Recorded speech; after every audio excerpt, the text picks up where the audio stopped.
Johnny Cash and Elvis Presley did not begin as opposites. They began in the same world, the same city, the same musical hunger, the same small Memphis label that changed American music forever. That is the part people forget. By the time history finished with them, Elvis was the king, and Johnny Cash was the man in black. They feel like different myths now, but in the beginning, they were just young Southern men carrying gospel, loneliness, and ambition into the same building. That building was Sun Records. In the 1950s, Sun was not yet a museum piece. It was a dangerous little room where American music was being rearranged in real time.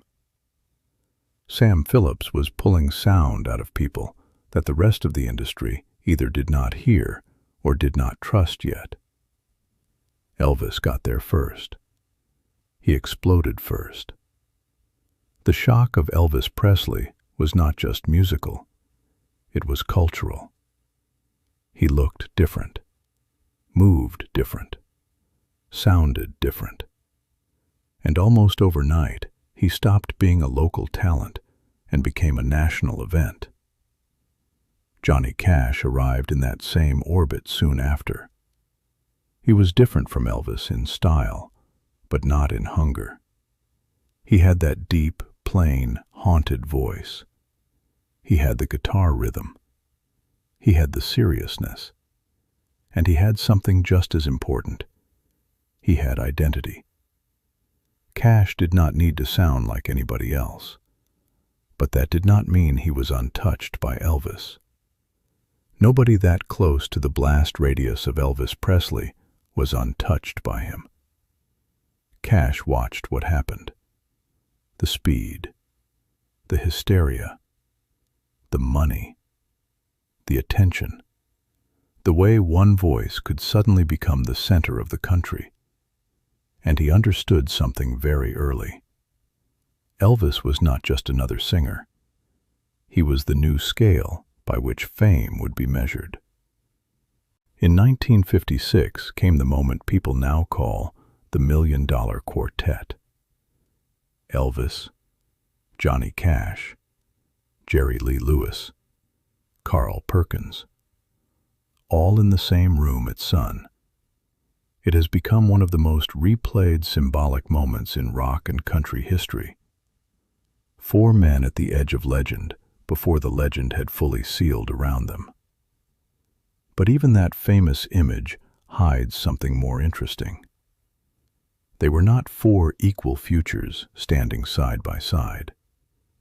They were 4 men beginning to move at radically different speeds. Elvis had already become something too large for ordinary life. Cash had not. That difference would shape everything that followed. From a distance, Elvis and Johnny Cash looked like they were traveling similar roads. Both came from Southern poverty. Both were shaped by gospel. Both understood the moral drama inside American music. And both, eventually, would find themselves pulled toward pills, pressure, and isolation. But the machinery around them was not the same. Elvis became global in a way that almost no one had before. That level of fame did not just enlarge him, it trapped him. He became a product, an empire, a schedule, a room that never emptied. And once Colonel Parker and the larger Elvis machine took hold, Elvis's life became harder and harder to steer back toward anything ordinary. Johnny Cash had fame too. Huge fame, but not the same kind. Cash could still disappear into roads, bad choices, prison concerts, breakdowns, and reinventions in a way Elvis increasingly could not. That freedom hurt him, but it also saved him. Because Cash spiraled hard in the 1960s. The pills were real. The instability was real. The arrests, the collapse, the exhaustion, all of it was real. He came frighteningly close to losing himself altogether. But there were still openings in his life where change could enter. June Carter was one of them. So was faith. So was the fact that Cash's career, unlike Elvis's, still allowed him to strip things down and rebuild. That is what makes the comparison so painful. Cash watched Elvis from close enough to understand the price of being Elvis Presley. The glamour was real. So was the loneliness. And because Cash knew the edge of addiction himself, Elvis was never just a bigger star to him. He was also a warning. That does not mean Cash stood outside the same danger. Far from it. It means he saw, in Elvis, what happens when the machine grows stronger than the man inside it. By the late 1960s, Cash had started to come back to himself. Folsom Prison mattered. June mattered. The turn toward discipline and stripped-down truth mattered. Elvis, meanwhile, remained huge. But hugeness is not the same thing as health. And that is the untold story hiding underneath the obvious one. The story is not simply that Johnny Cash knew Elvis Presley. The story is that Johnny Cash and Elvis began close enough to each other that Cash could see what fame, pills, myth, and pressure could do to a man who no longer belonged to himself. That kind of knowledge stays with you.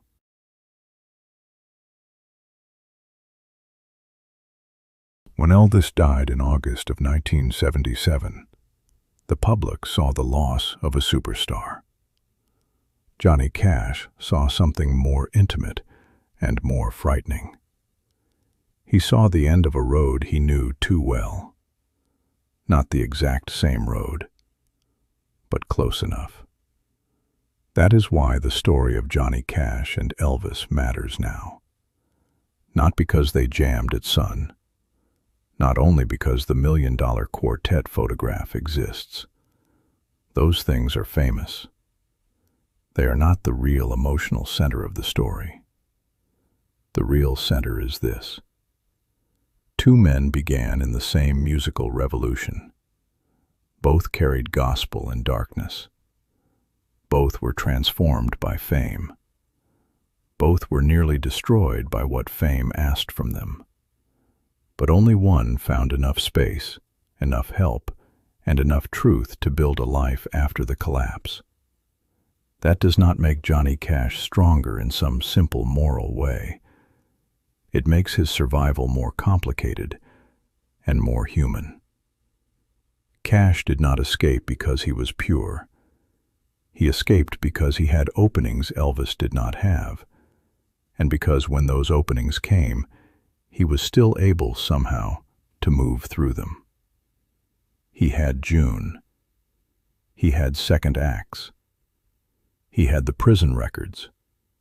He had the chance to age into a different kind of authority. Elvis had the crown, and the crown was heavier than it looked. That is why the two names still belong together in the American imagination. Not just because they shared a label, or a room, or an era. Because together they tell a bigger story about what America does to its legends. It adores them. It enlarges them. It imprisons them inside the thing it loves most about them.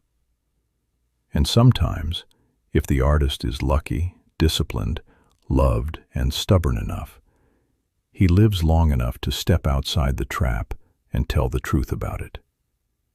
Johnny Cash did that. Elvis never quite got the chance. That is the untold story. Johnny Cash and Elvis Presley did not just know each other. They reflected two possible endings to the same American dream. They started together, and only one escaped.